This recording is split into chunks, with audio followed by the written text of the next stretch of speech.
This episode's made possible by Planful. Hello, it's Peter Benavides, CFO of Olo, and you are listening to the CFO Thought Leader Podcast. This is episode 960. Earlier this year, we acquired a company which is really a smaller version of PetMeds called PetCareRx. A fantastic team based out of Long Island, New York.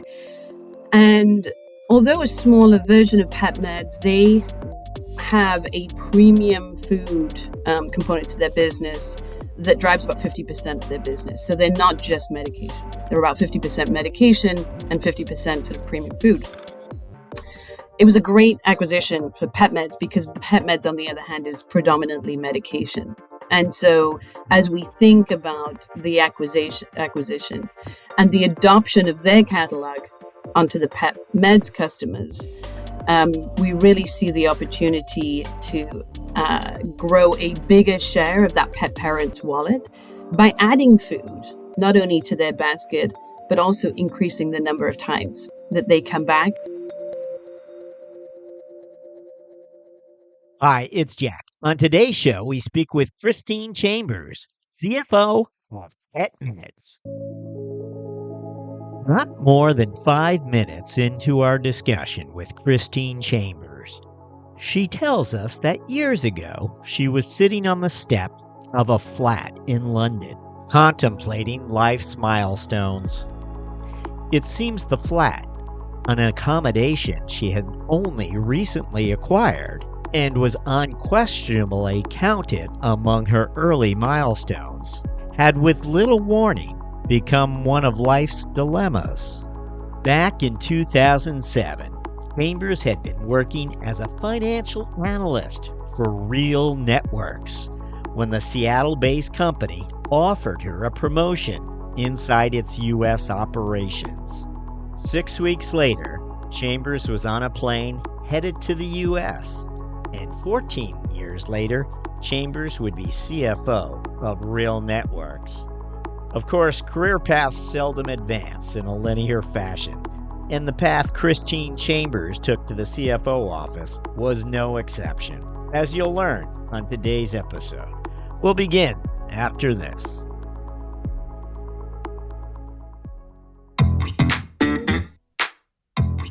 Hi, I'm Rowan Tonkin, Chief Marketing Officer at Planful, and we're a proud sponsor of CFO Thought Leader. At Planful, we're empowering teams just like yours to drive peak financial performance in every corner of your business. What sets Planful apart? We have purpose-built applications for every department, from FP&A to accounting, marketing to HR, all with built-in financial intelligence.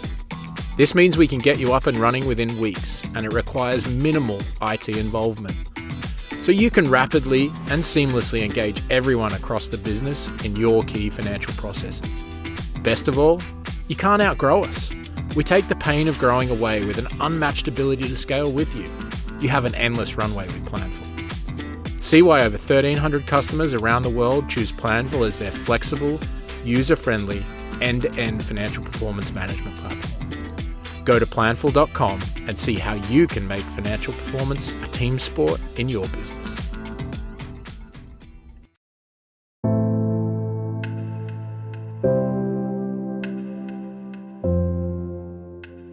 And hello, we're speaking with Christine Chambers, CFO of PetMeds.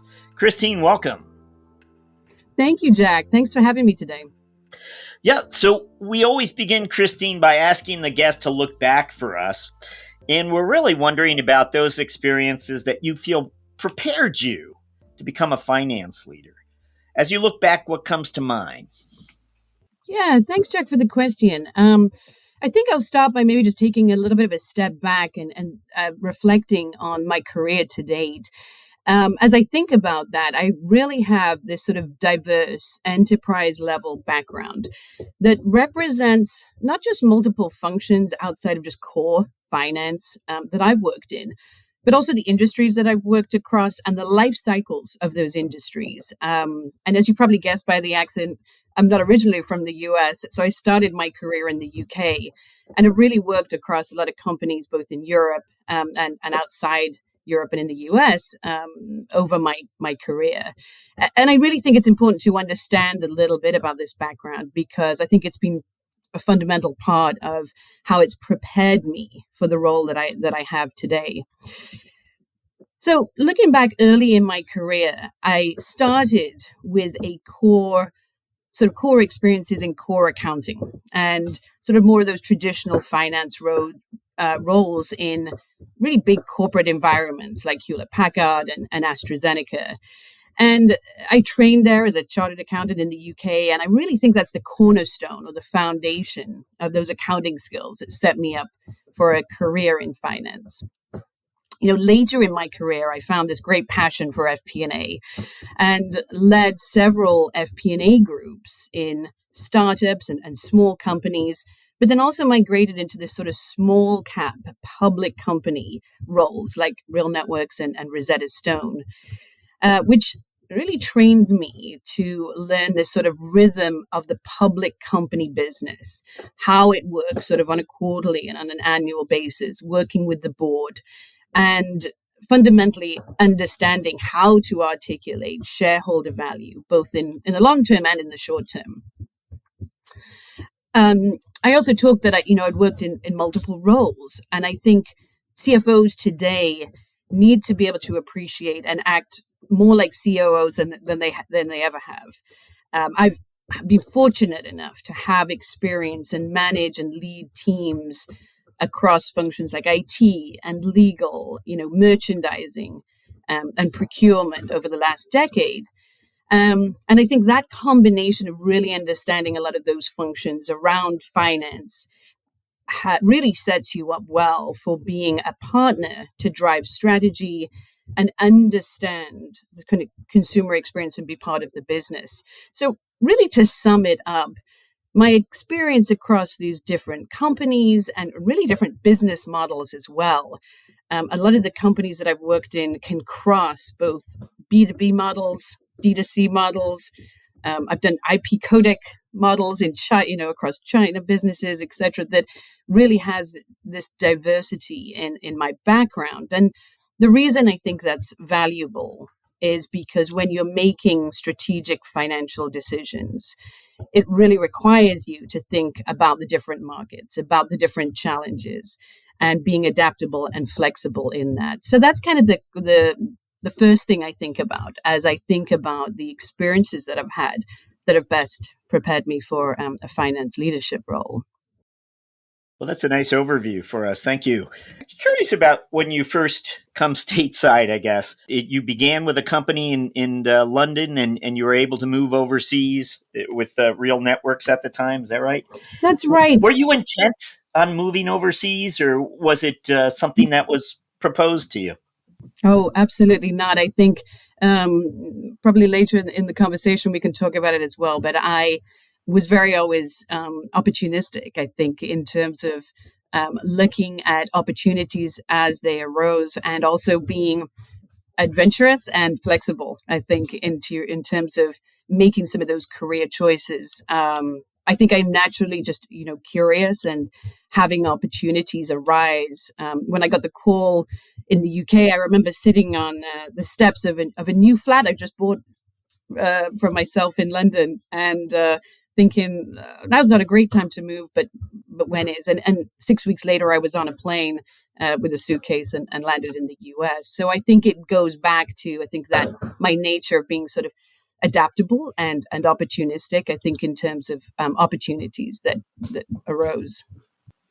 Along the way, from the start, it seemed like you were really in the FP&A realm pretty quickly in your career. I'm wondering if there was a time where you needed to, you wanted more exposure, whether it was to the treasury function or to accounting and controllership.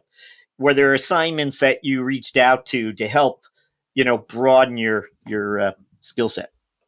Yeah, I think FP&A is interesting because it does require a change in mindset from being sort of an accountant and looking back and looking at current sort of analyzing and being very technical in your approach to an accounting role.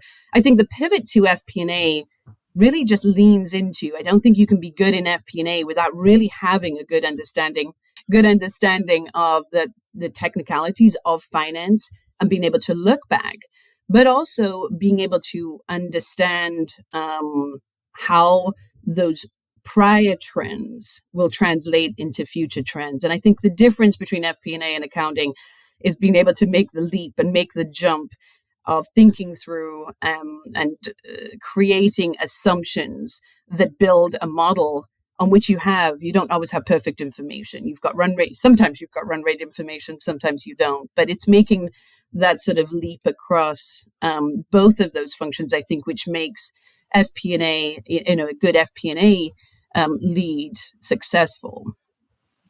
When you did change companies, it had to be an opportunity for a more senior role. What was it exactly? What criteria did you use to say, nah, that's not interesting to me, but this is?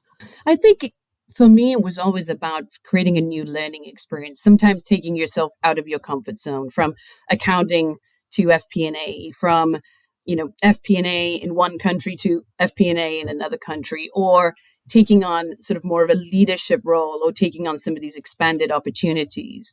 I think the criteria that I've always held myself accountable to is creating, like I say, the ability to learn and grow in those roles, whether it be kind of the softer skills of managing people or bringing people along, or the more technical skills in terms of understanding governance in public companies. And so I think that's a kind of key criteria for me in terms of taking on roles that have grown me as an individual and my career.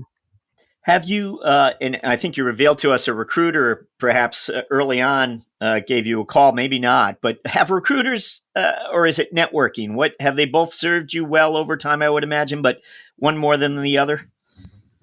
I would say a mixture of both. However, a lot of my roles have always been associated with my network, both a network of incredible CFOs that I've really respected and worked well with, that have found opportunities. I think I got a call when I was in London for, a role in the US, and moved to the East Coast, moved to DC, and then got a call from another CFO to then move from kind of that DC area to Seattle. So I have really leaned into a lot of my network for opportunities, and understanding the dynamics of those companies as well, and the challenges and also the opportunities with those companies, that has been really insightful from learning from your network and leaning into your network. Well, we're about to find out about PetMeds, but let me ask, in the case of PetMeds, was that a recruiter or a part of your network? Definitely part of my network. Actually, the CEO and I, Matt, have worked together in multiple companies prior to Rosetta Stone. Prior to PetMeds, actually, we'd worked together at Rosetta Stone. And so we very much understand kind of the dynamics of the challenges of an organization, find companies that have big addressable markets and have maybe undervalued assets that need to be turned around. And we saw that both with Rosetta Stone, as well as the experiences that we are experiencing right now with PetMeds. So let's find out about PetMeds. Tell us about this company. What does it do? What are its offerings really today? Yeah. Jack, do you have a pet? 2 pets. Yeah. So you'll understand maybe some of the dynamics I'll talk about here. I think 7 out of 10 households in the US now have a pet. And one thing we've really seen that has changed over the last few years is, and recently, is kind of the humanization of pets. You can see mine in the background here. He's with me and sits by my feet every day. But really how we've seen our pets become part of the family. One investor spoke to me recently and told me that his pet eats more healthy food than I think he does. So we've seen this kind of the nurturing and humanization of pets really become more prolific. At PetMeds, we have a really strong mission, which I love, which is around every pet deserves to live this long, happy, healthy life. And if I take a step back, PetMeds was really the pioneer 26 years ago in delivering e-commerce prescription medication. And they've really perfected the authorization, the delivery, really the regulations and this customer support to deliver pet medication to your door. And the difference really between PetMeds and other companies in this space is that PetMeds really thinks about being sort of pharmacy first, medication first, and focuses on the pet healthcare, and then thinks about kind of the food and consumables second. Unlike some of our competitors that think about food and consumables and then RX, we really focus, like I say, around that mission, around healthcare.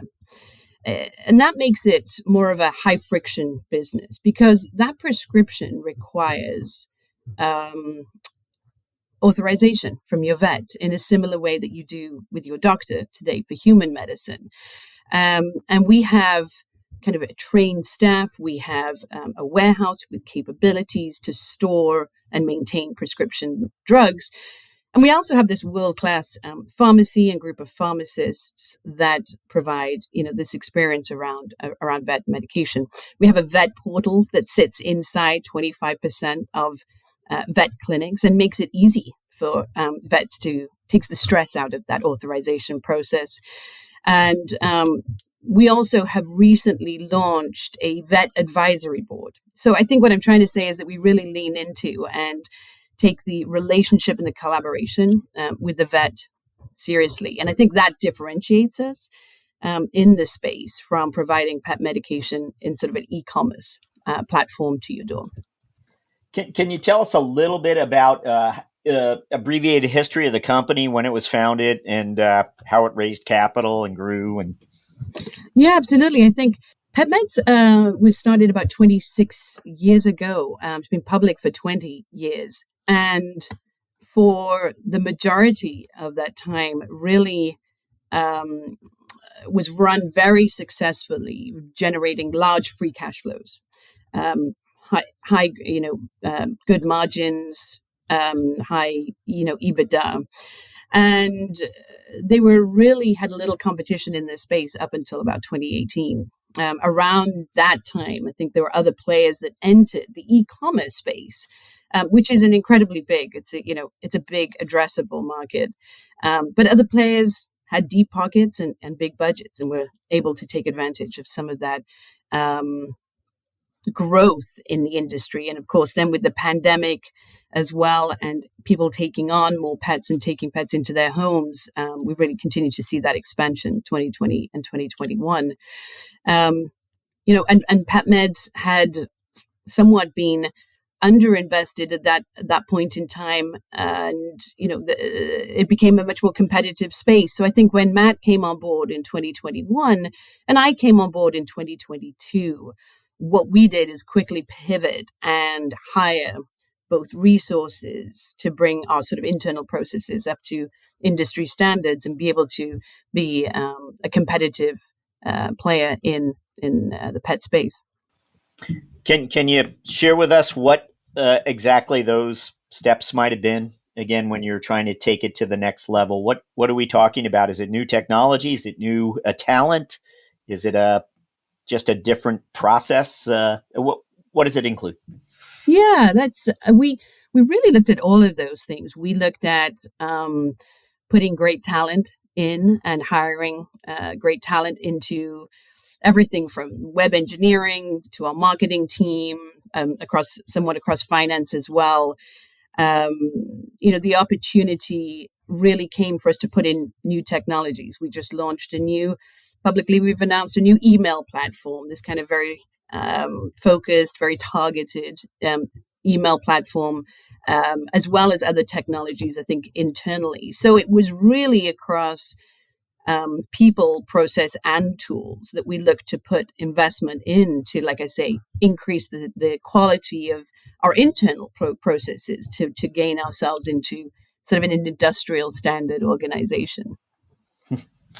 And help us understand, have your lines of sight into the organization improved because of some of these changes? And by that, I mean, are you finally seeing numbers Sooner, faster. Help us understand better how your lines of sight have improved, perhaps because of some of the changes. Yeah, I think as you might expect in an e-commerce space, we are absolutely looking at these daily metrics of sales and margins, and then sort of further upstream the traffic, the quality of that traffic, and the conversion of that traffic. But I think we've put in the new data warehouse. We've been able to generate much better reporting and kind of tools on top of that to provide us with better data and better data analytics. I think not just on the finance side, but really on the marketing side as well, as they think about the allocation of resources to those different marketing channels and attributing marketing or media dollars to the most effective and efficient channels.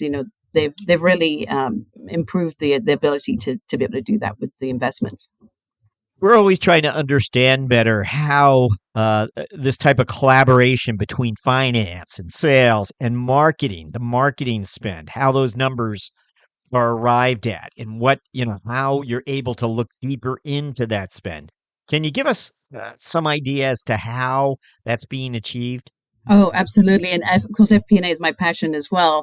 I always see FP&A as being sort of business partners first and finance experts second. Their ability to understand the customer, understand the business, understand the challenges, and use data in a way that tells the story and provides the information and the data that raises those questions, that helps bring a discussion forward, working with marketing, and then ultimately is one major component to making decisions around changing or changing strategy or moving pieces around the organization. Capital, for example, I think FP&A is critical for bringing those pieces together and really working well with marketing and with a strategy of the organization to drive. And as I say, I think FP&A is also very tied into accounting as well in terms of their understanding of kind of trends as well. So I see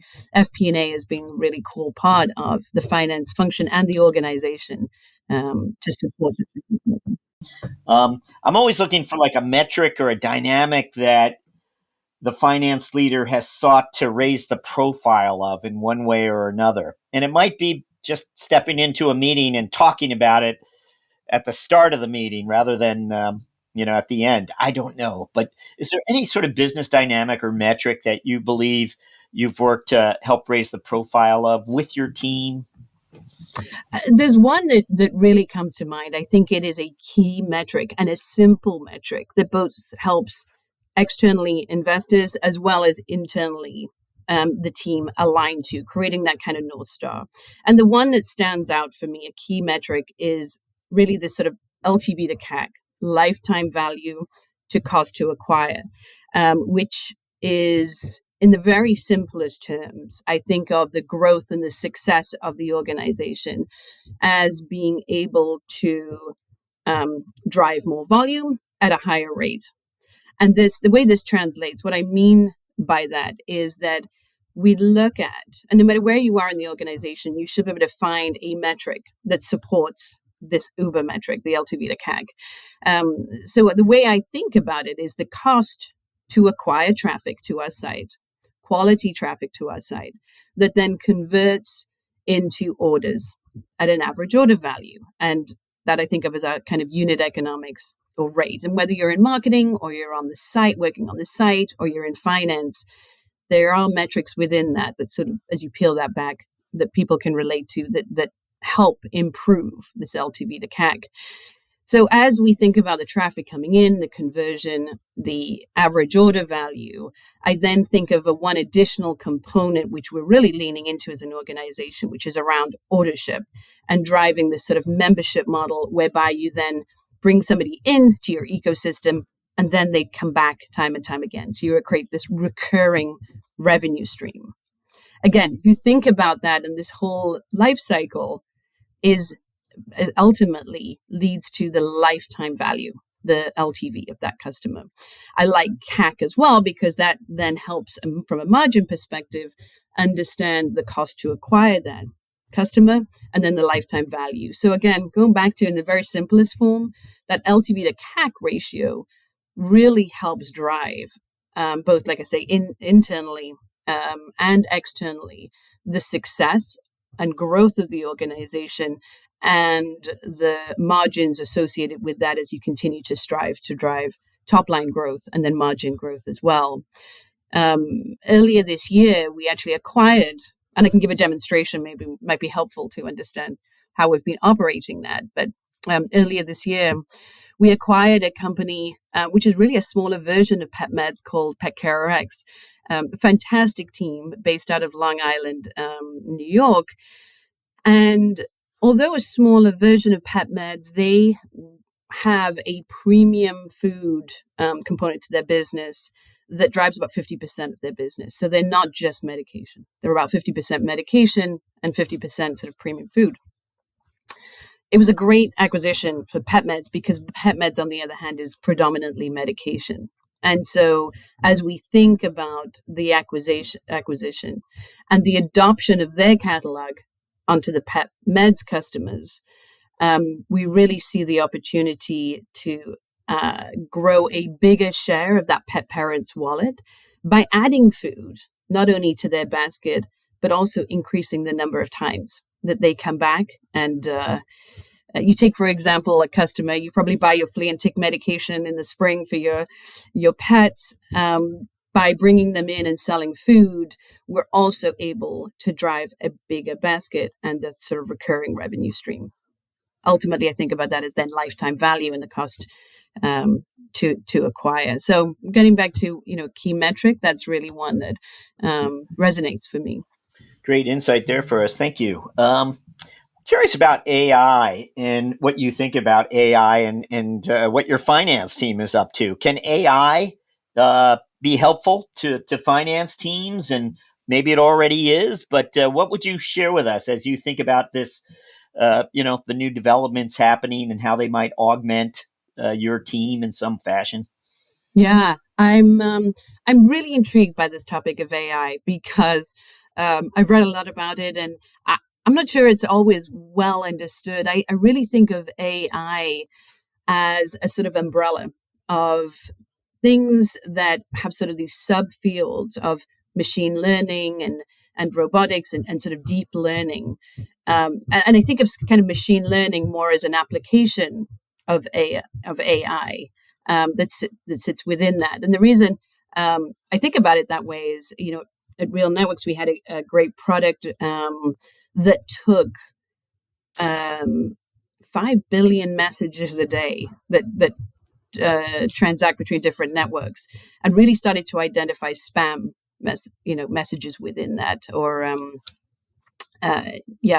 what they used was sort of the volume of data, put it into an algorithm and productized it in the output of which created a sort of spam detection software. I think of that as kind of the machine learning of putting data in, being able to use an algorithm for identifying, key trends. And taking it back to, thinking about PetMeds today, we've recently, like I said, launched new technologies on our website, an email platform whereby we're using machine learning and sort of the AI technology to help think about the e-commerce experience to consumers around suggesting new products that they may want to buy, with their existing purchase. We're also developing technology to help with smart order routing because we are distributors as well of the pet medication.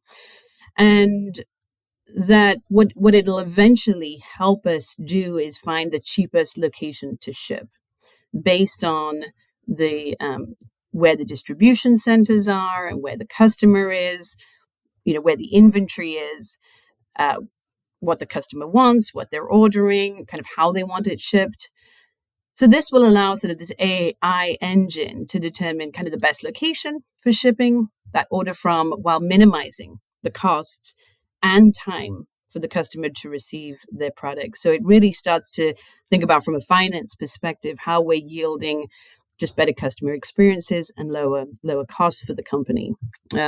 it also helps us as we manage a lot of inventory on our books, sort of the working capital of how we can optimize inventory in the right places at the right time, the right order frequency and flows as well, working with our manufacturers. So I see great opportunities. I think we're leaning into some with the investment that we have put into the business with the new technologies. And I'm excited to see where this continues to flow for us and create opportunity for us to be more effective and more efficient in the future. Well, thank you for that. We are going to jump to what we refer to as our finance strategic moment question. This might have happened anytime during the course of your career. Might have been last week, might have been 10 years ago, where you had a moment of insight as a finance executive. Your lines of sight allowed you to see something others couldn't, perhaps. Anything come to mind when we ask for a finance strategic moment? Yes, I've been thinking about this and thinking about there's more recent examples, but there's one that really jumps out to me that it was really February 2020, which I'm not probably the only finance person that in February 2020, when the pandemic started, that we really all had to rethink about strategy with respect to kind of this macro environment and really what was happening on a day-to-day basis. I was one of everybody at the time that was being told to kind of pack up their laptop, grab a screen on your way out and go home and work. And for me and the finance team, I think we were able to adapt pretty quickly in terms of being able to work remotely. But I was head of FP&A at the time at Rosetta Stone. And what struck me, I think, most was that I really had to pivot and think about kind of what this was going to mean to the business. First thing that came to my mind was, how are the salespeople going to get to schools and be able to sell new products and renew school contracts? How are our engineers and our developers that were working with Native American tribes to build learning language apps going to be able to continue their business? And so it really was a moment of kind of just stopping and pausing and pivoting. And what I did as the head of FP&A with the teams at that time was build 3 cash flow scenarios. One that was sort of a growth model, one that was business as usual, and one that was a lower scenario. A growth scenario was that somehow we were going to be able to figure this out and that we were going to be able to lean into the position that we were in. The second was business as usual. And the third was the sales pipeline dried up, and that somehow we'd have to try and cut costs to maintain cash flow and stay in business. One thing we knew is that it wasn't going to be business as usual, but we had little information really about what this was going to mean, for our sales team. And so as you can imagine, what that enabled me to do in that role was work with the executive team, work with, FP&A teams and really leadership across the organization to start to think through some of those models and some of those assumptions. And as you can imagine, what actually happened is that everybody sort of hunkered down at home and started to learn a new language, and they were buying language software, and schools needed software to continue to teach children to read and write remotely. And so from a strategic standpoint, it was really pivotal for us to think about then putting resource in to being able to sell to people remotely, to be able to deliver technology remote, learning apps remotely, and pivoting our capital allocation practices and teams very quickly to adapt. And so it really helped me think through just being adaptable and innovative and solutions orientated at a time where we didn't have a lot of information about what was going to happen.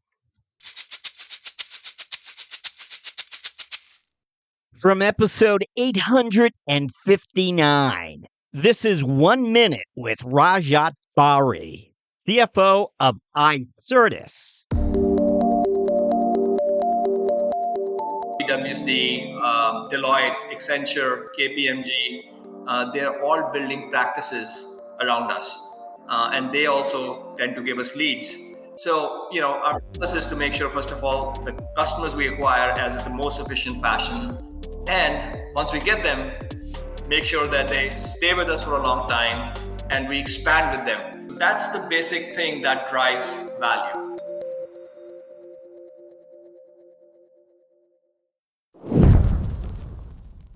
We're now going to jump into our mentoring round. We're going to ask you to think back to your first 30 to 60 days in the CFO role. And we're curious as to, there must have been something you wish somebody had told you. You knew so much of what the job would likely be, but there was this one thing, or something that you wish someone had told you. We're going to give you a pass to go back in time and tell yourself this. What would that be? I think for me, the thing I wish somebody had told me is that, as the CFO, you don't have to have all the answers. You don't have to be an expert in all areas. And then secondly, I would say that to be successful, you have to be laser focused on prioritization. What I say is have sharp elbows when you come to saying, yes, and no. So I think as I took on more responsibility and the stakes are higher in terms of your decisions, really giving myself an opportunity to pause and take a breath, and really take a step out and back, and sort of that permission to come up for air, is a really important part, I think, of being able to be successful in a CFO roles. I think the CFO role can be lonely at times, and it doesn't have to be. You don't always get perfect information. You rarely get perfect information to make decisions. But where I focus, and I learn to focus, is gathering good people around me, collecting options. But most importantly, I think creating that space to be curious and drive inquiries, and get as much information as you can, which will always get you to an answer. It might not be the right answer, but a good, solid answer that has a solid strategy and a thoughtful operating plan. That there's always times where, I'm up late working on models, but we're really trying to just take a step back from that, and learn how to, like I say, prioritize and focus on the things that are really, really important. So. Excellent. Thank you for that. We always like to ask our guests to reflect a little on the personal side with us. We're wondering if generally there's something most people might not know about you, something that at least many of your colleagues might not know, perhaps. Anything come to mind?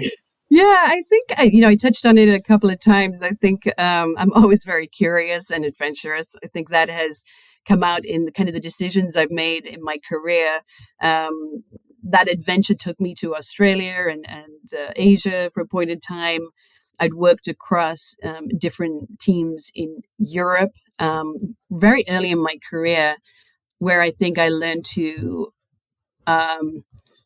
really take on other people's perspectives and understand people's perspectives. I'd worked and lived in countries where I didn't speak the language, and it's a very humbling experience when you cannot communicate in your native language. I think that set me up really for success in many areas in thinking about other people and understanding their perspectives.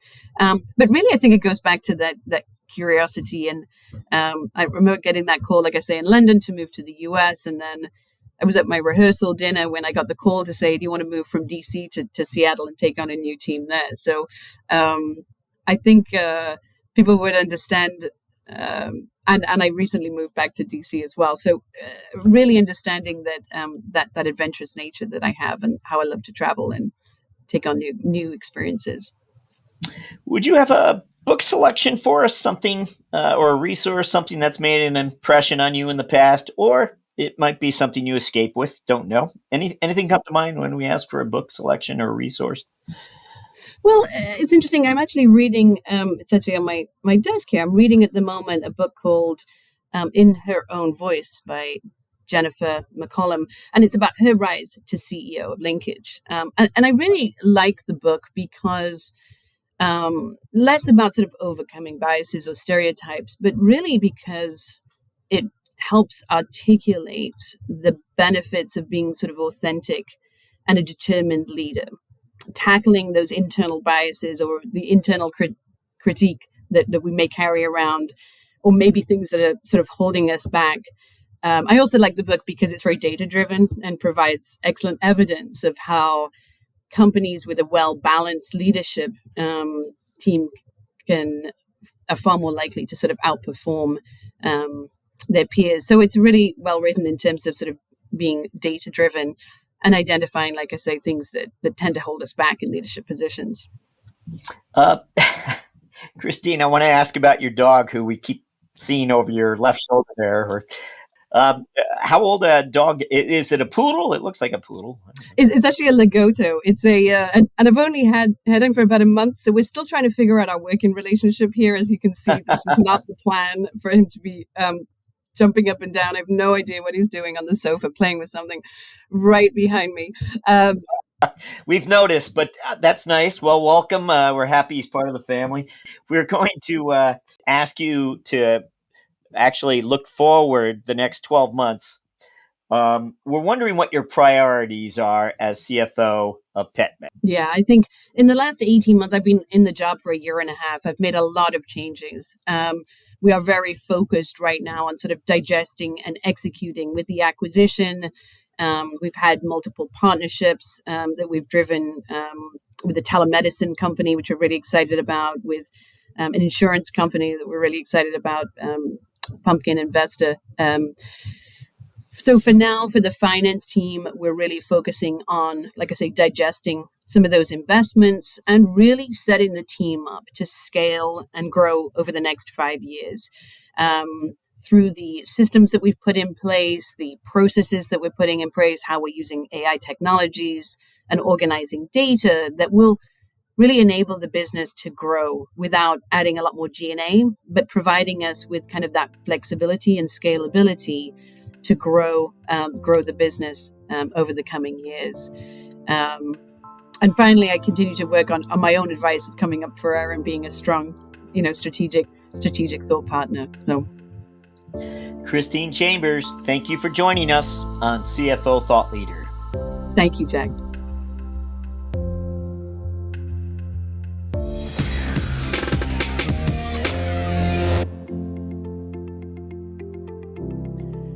Hello, Thought Leader listeners.